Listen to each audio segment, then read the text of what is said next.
很多人以为新加坡地处赤道，天天烈日暴晒，祖屋楼顶甚至蓄水池上都铺满了太阳能板，我们的绿电应该很充足，随时能用上便宜电了吧？我要告诉你一个非常扎心的数据，新加坡95%的电力依然极度依赖进口天然气，太阳能就算把全岛能盖的地方全铺满，撑死也只能满足10%的用电需求。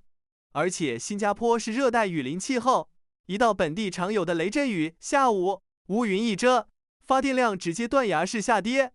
就在不久前，黄循才总理砸下一颗震撼炸弹，新加坡将于2027年正式启动国际原子能机构的全面审查，为部署核能摸底。巴掌大的小红点，没有战略纵深，一旦发生核泄漏，全岛连跑的地方都没有。为什么一向以极端怕输和安全至上闻名的新加坡政府，这次竟然要动真格玩这么大？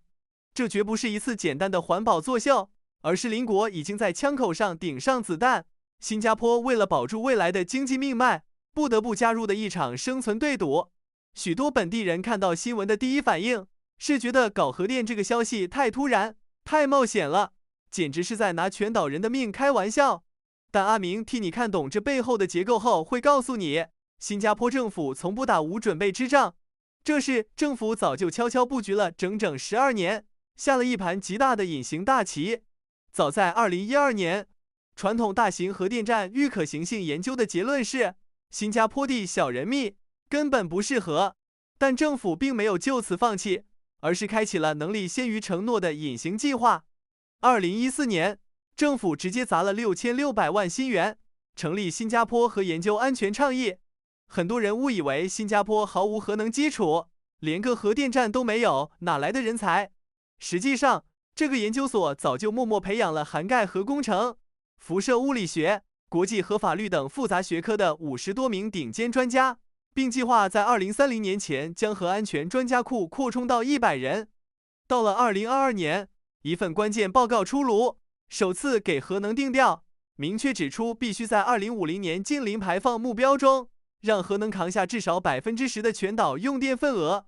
今年更是密集出击，先是与美国签署民用核能123协定，拿到最高级别的技术准入许可，紧接着又和韩国水利原子力公司签署合作备忘录，直接锁定了下一代核电技术。这就是新加坡精密的系统逻辑，在你完全不知道的过去10几年里，连核电站的影子都没见到，但政府已经在法律框架、国际人才储备和技术地基上悄悄花掉了上亿的新币，在真正的危险来临前，把所有看不见的基础设施全部做完。那么问题来了，为什么现在非搞不可，连等都不能等？从普通人的生活账单里，阿明给你拆出3个不容忽视的结构性高压线。第一，天然气命门被死死卡住。目前全岛95%的电力依赖天然气，俄乌冲突和中东乱局一旦爆发，全球供应链一紧张，天然气价格瞬间翻倍，你的电费单、商场冷气费，甚至楼下小贩摊位租金和每天吃的杂菜饭物价，都会跟着蹭蹭往上涨，老百姓没有任何退路。第二， AI 数据中心这个超级吃电怪兽的崛起，国际能源署预计，到2035年，东南亚将占全球能源需求增长的25%。新加坡作为亚洲无可替代的数字枢纽，密集的 AI 数据中心24小时不熄火，用电量呈现指数级暴增。如果不赶紧找新源头，现有发电厂将不堪重负，跨国企业会因为电价过高而把数据中心迁移到邻国，这会直接砸了本地大量高薪就业的饭碗，动摇国本。第三，邻国的核能包围圈已经成型，越南重启核电计划，菲律宾计划2032年投产，印尼也计划让小型反应堆投运。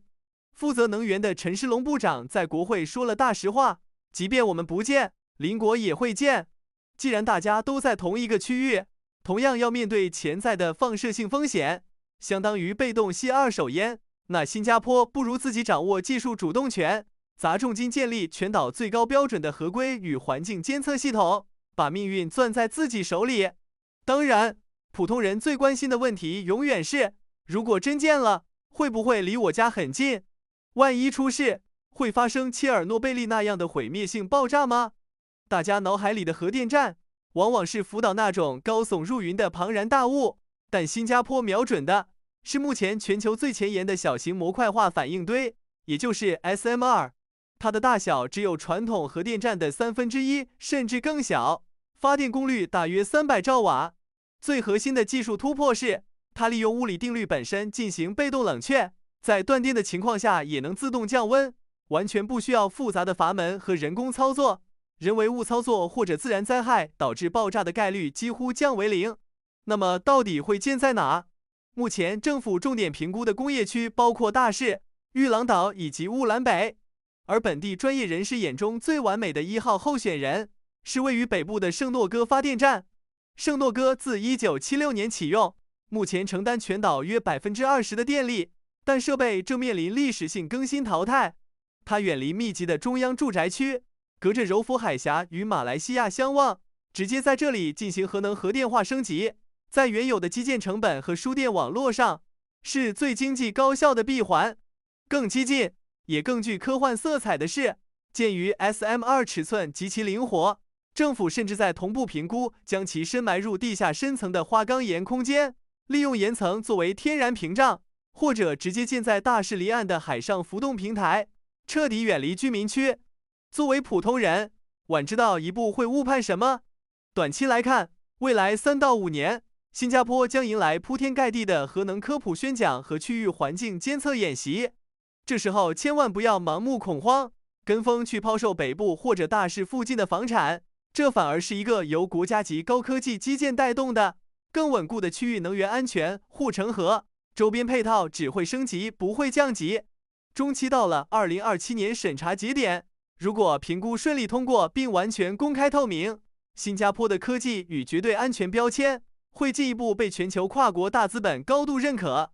这意味着最高端的 AI 产业、主权级数据中心会更死心塌地留在新加坡，从而带动本地高薪工程师、合规专家、核能物理研究员等高端就业岗位的全面爆发。长期来看，只要核能并网成功，新加坡将彻底摆脱被国际天然气价格卡脖子的被动命运。